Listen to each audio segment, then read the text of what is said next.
Bonjour à tous.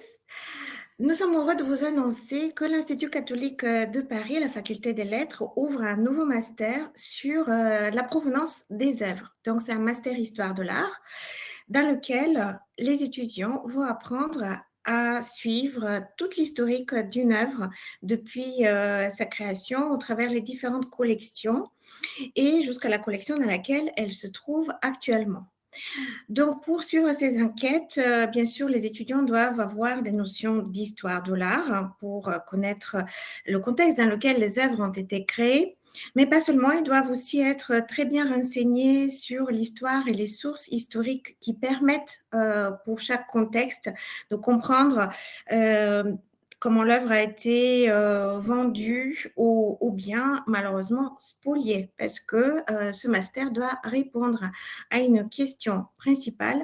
Est-ce que la collection qui possède actuellement une œuvre d'art a toujours suivi une déontologie claire et juste, ou bien s'il y a eu vol et spoliation quelque part dans la chaîne de ces acquisitions?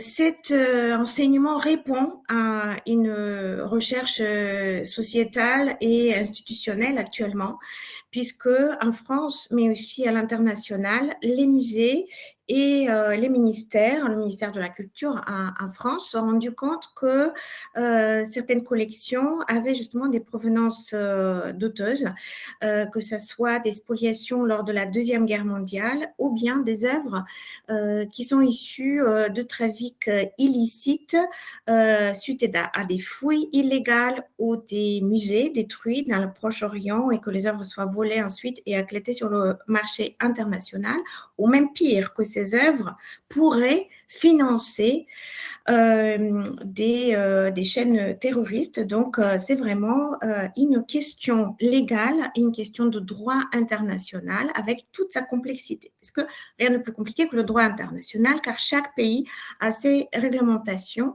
mais souvent en passant d'un pays ou d'un continent vers un autre, le contexte change et justement les trafics illicites prolifèrent dans ce contexte-là, puisqu'ils peuvent blanchir les œuvres, ils peuvent maquiller les œuvres pour que les œuvres passent les frontières et les douanes.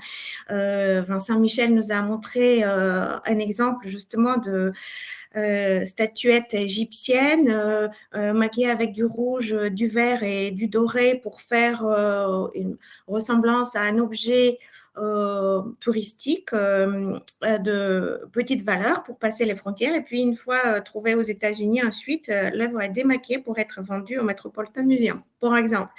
Donc, cette question de trafic illicite est toujours actuelle de nos jours et vous pouvez imaginer que les institutions essaient maintenant d'assainir les collections de deux manières. Premièrement, au moment de l'acquisition des œuvres et deuxièmement, pour les œuvres déjà présentes dans les collections.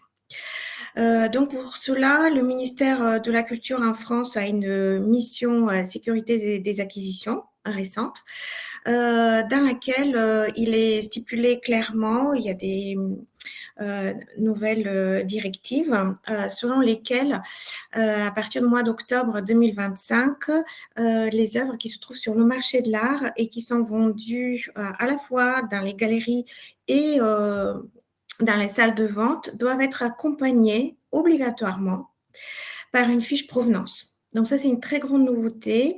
Auparavant, certaines notions de provenance étaient quand même évoquées, hein, enfin, avec de plus en plus de conscience par les différents acteurs sur le marché de l'art.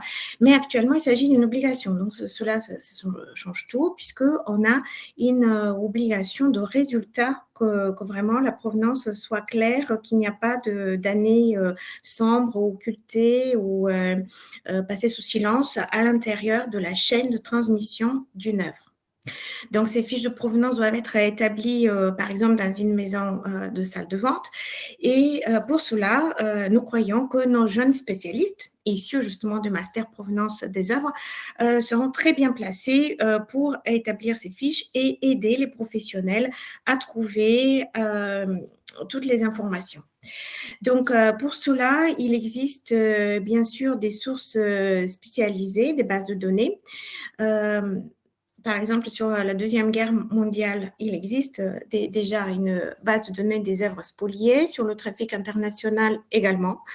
Et les étudiants seront informés de ces sources précises pour qu'ils puissent s'appuyer sur la connaissance et sur les listes des œuvres qui sont recherchées. C'est un peu comme des personnes qui ont été kidnappées, qui sont recherchées par la police.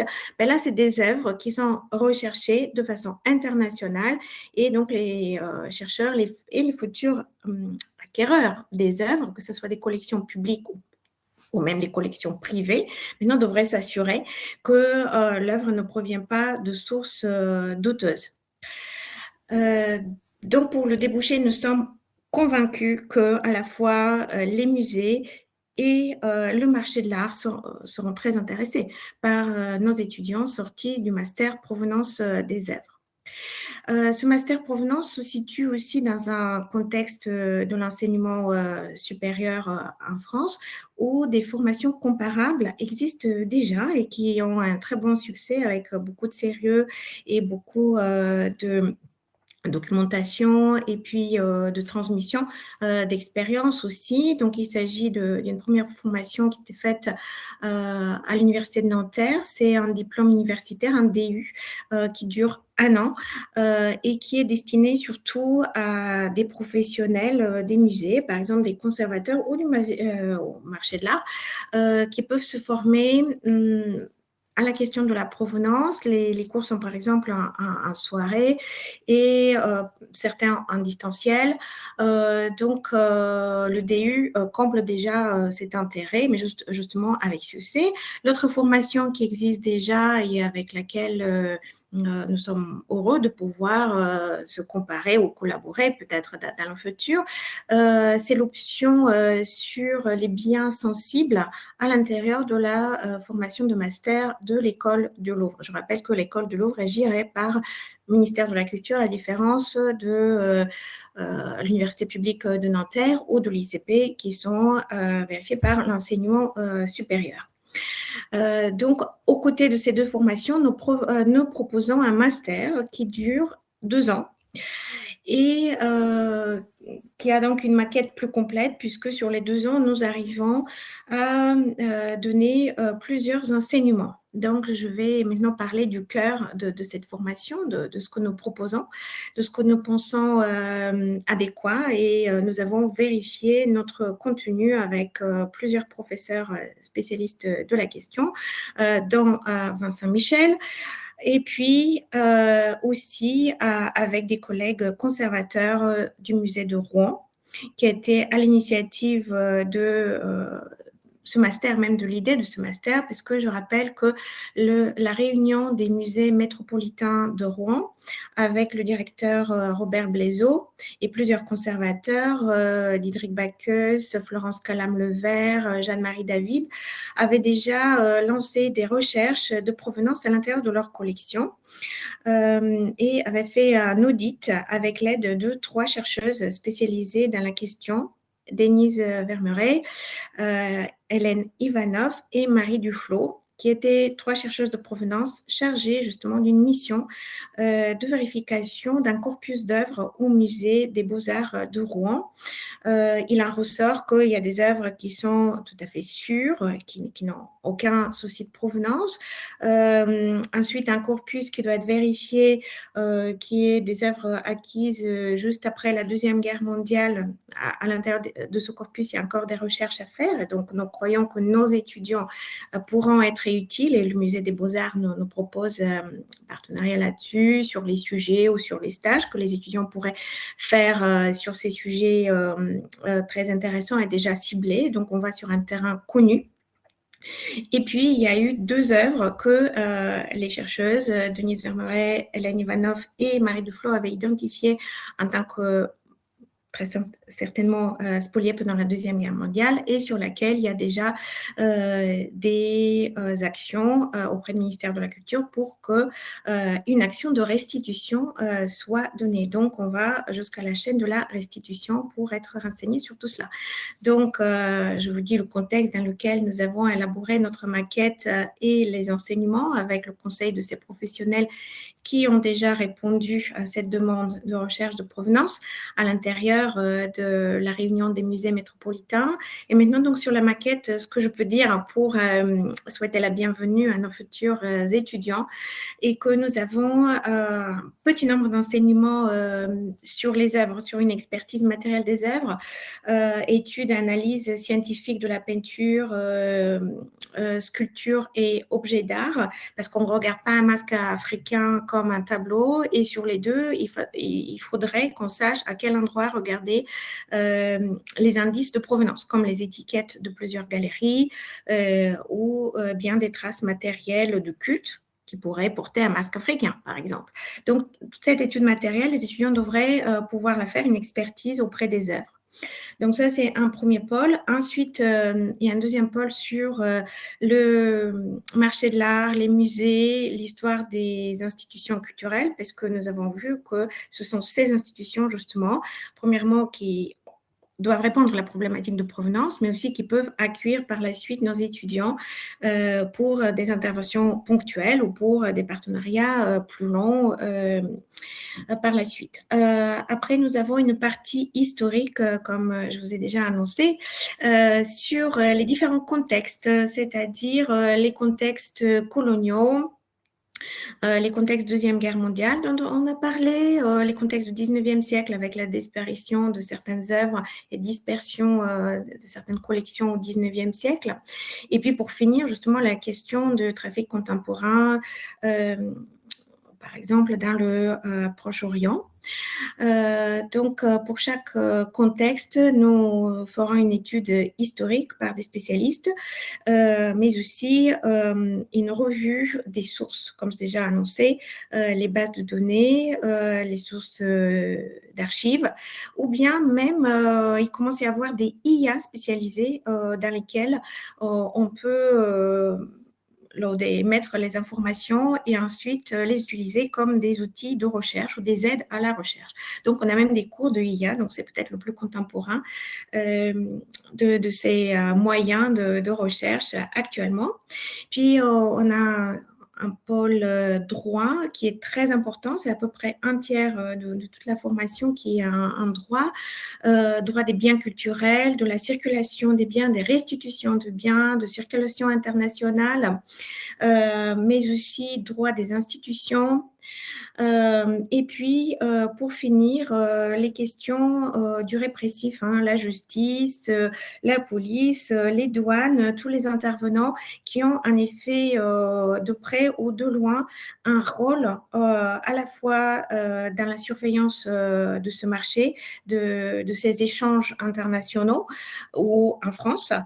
Et puis, quelles sont les suites à partir du moment où on est sûr d'une spoliation ou d'un trafic d'objets. Donc, les étudiants doivent connaître l'ensemble de ces intervenants, savoir qui solliciter dans quelle situation. Ceci est très important dans une professionnalisation, de savoir se tourner à la fois vers la documentation, mais aussi vers les professionnels. Donc, nous ferons ces enseignements par des intervenants professionnels à chaque fois, qui pourraient donner à la fois les moyens de traitement de ces dossiers, les réflexes rapides, comme savoir quel numéro appeler quand vous avez un problème de vol ou bien de trafic d'œuvres ou de vol d'œuvres dans une église, enfin, qui est appelé, par exemple. C'est très important de savoir.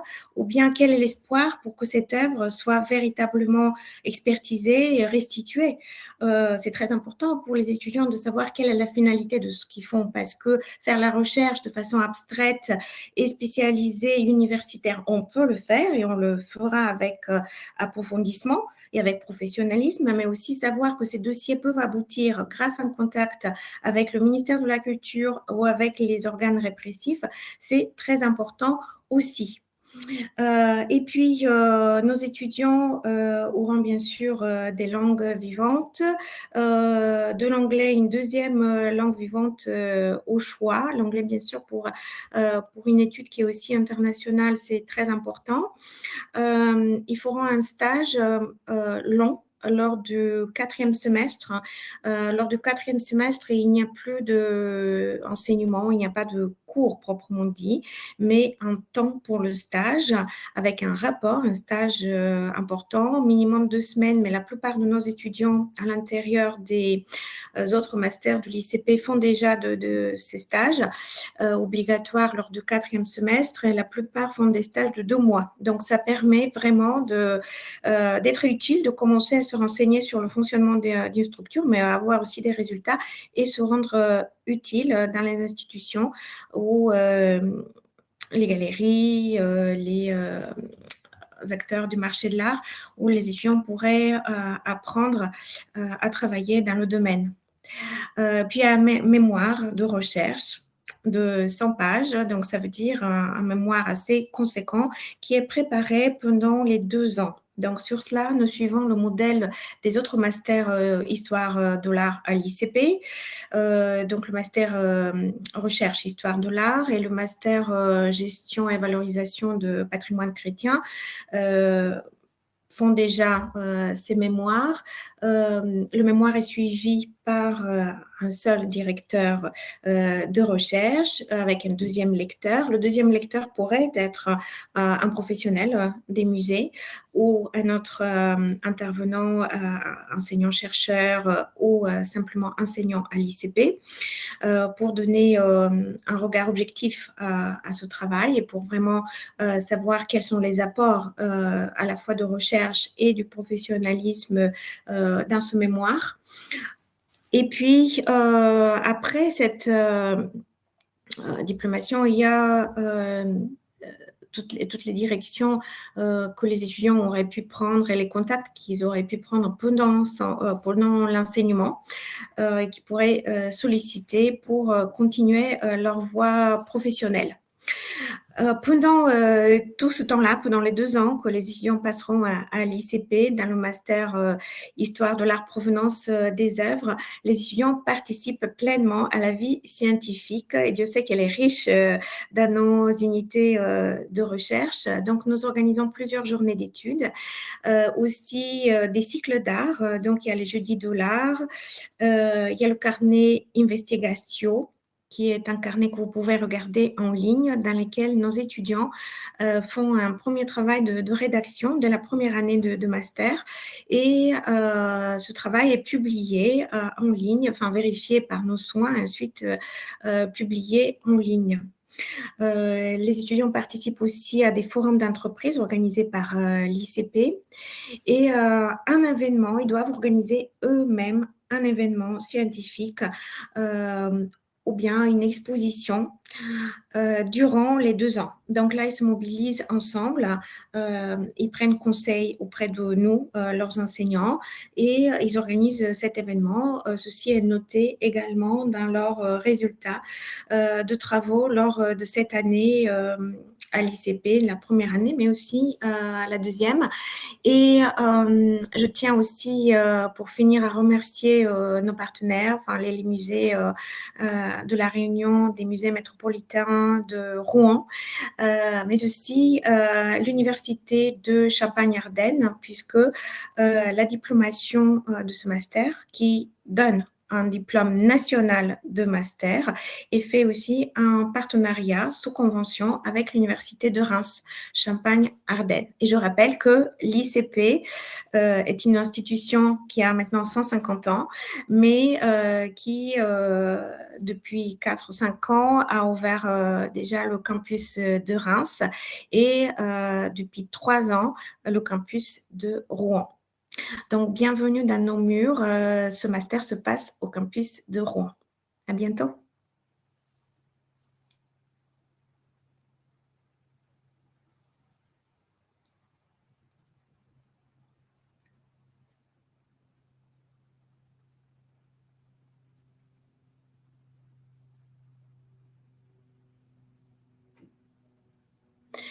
Je vois parmi les questions, une question étudiante. Est-ce que le stage peut se réaliser à l'étranger? Oui, le stage peut se réaliser à l'étranger. Enfin, en dehors de l'Erasmus, mais il faut savoir déjà que l'ICP a plusieurs contacts et partenaires Erasmus. Mais là, si vous partez à l'étranger pour le stage, vous pouvez tout à fait. Il peut être réalisé dans un pays francophone comme la Belgique. En ce cas-là, enfin, probablement vous communiquez de façon plus facile. Si vous le réalisez, par exemple, en Espagne, à la fin, vous rédigez un rapport en français. C'est la seule condition. Mais autrement, oui, tout à fait. Et de point de vue pratique, c'est réalisable puisque, comme je disais, le semestre 4 comporte une partie tout à fait libre dans laquelle il n'y a pas d'exigence de présence dans les murs de l'ICP. Mais vous pouvez donc partir à l'étranger ou dans une autre ville française pour effectuer votre stage.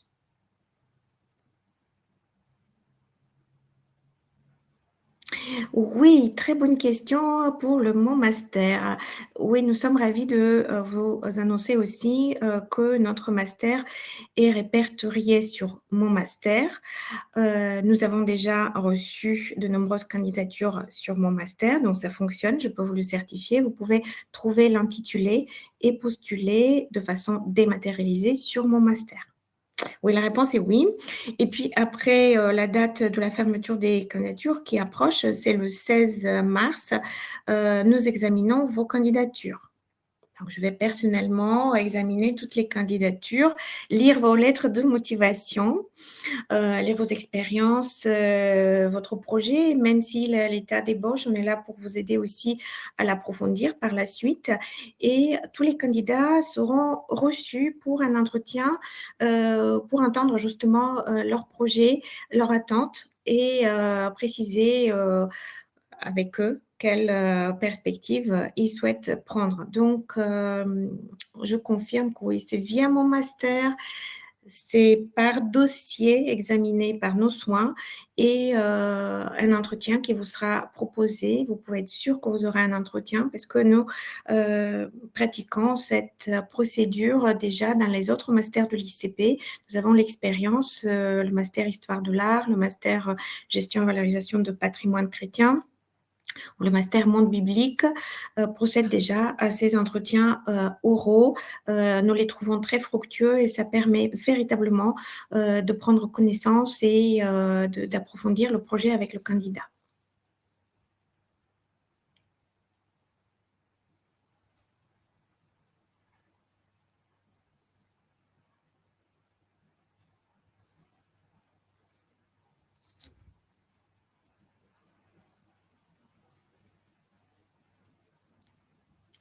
Je vous remercie pour votre présence, pour votre intérêt pour le nouveau master Histoire de l'art provenance des œuvres et vous attendons nombreux sur le campus de l'ICP Rouen.